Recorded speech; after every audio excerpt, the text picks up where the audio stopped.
तर मित्रांनो, गडावरती फेब्रुवारीचा महिना चालू आहे आणि फेब्रुवारी महिन्यातला हा पहिला ट्रेक आहे माझा. आणि गडावरती कुठेही एकही झाड नाही आहे जिथे आपण उन्हामध्ये थोडंसं स्टे करू शकू. त्यासाठी परत बुरुजाकडे आलो आहे विसावा घेण्यासाठी. खूप दमछाक होणार आहे येणाऱ्या ट्रेकमध्ये. आता उन्हाळ्याचा महिना ऑलमोस्ट चालू होत आहे. फेब्रुवारी सुरुवात आहे. ब्लॉग येण्यासाठी मार्च एंड मे बी. आणि बुरुजाचे अवशेष अशी आहेत ना, ते पूर्णपणे ढासळण्याच्या मार्गावर आहे. कधी कधी इवन इथं बसल्यानंतर असं वाटतं की हवेच्या एका जोरदार तडाख्याने कुठे अंगावरती ढासळतील का काय.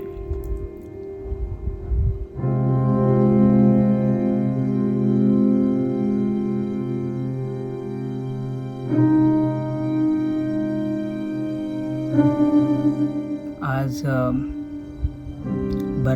बरेच मावळे गडाचं संरक्षण करत आहेत. त्यामुळे फार तर फार 100 वर्ष हे टिकतील. पण अजून 500 वर्ष कसे टिकवता येईल ह्याचा सरकारला आणि प्रत्येक शिवभक्ताला विचार करण्याची गरज आहे.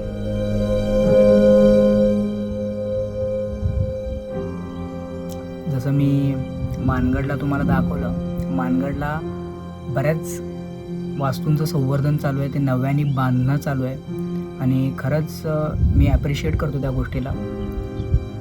त्या गोष्टी तशा टिकल्या पाहिजे, त्याचं संवर्धन तर झालंच पाहिजे. तर ही परिस्थिती भयावह आहे.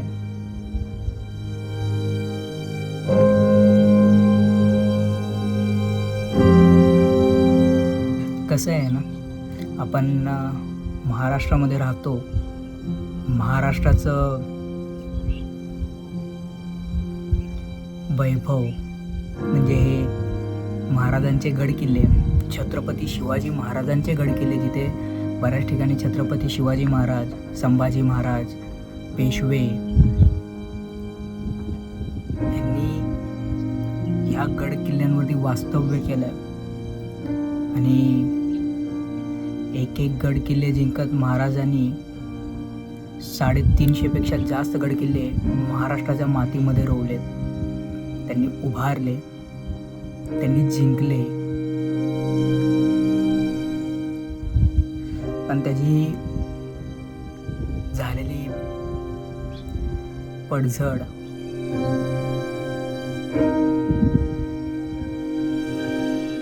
पाहण्यासाठी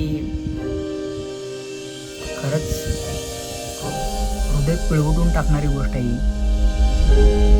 बरेचसे लोक म्हणतात की काय आहे गड किल्ल्यांमध्ये काय आहे, पण ह्याची आवड लागली ना की आपण ना उन्हाळा पाहतो, ना पावसाळा, ना हिवाळा. गडावरती यायचं, भटकंती करायची, गडावरती काय काय पाहायला भेटतं. आणि मनामध्ये आहे ना असं मिनिटासाठी असा विचार येतो की त्यावेळेस कसं असेल हे. आता तर खाली गडांच्या प्रत्येक गडाच्या खाली तुम्हाला गावातली घरं दिसत आहेत. त्या टायमाला फार क्वचित घरं असायची आणि दूरवरचा परिसर आहे ना पूर्ण जंगली झाडे ह्याच्याने पसरलेला असायचा. आणि त्यावेळेस तर रस्ता कॉन्क्रीटचाही नसायचा, दगड मातीचा रस्ता.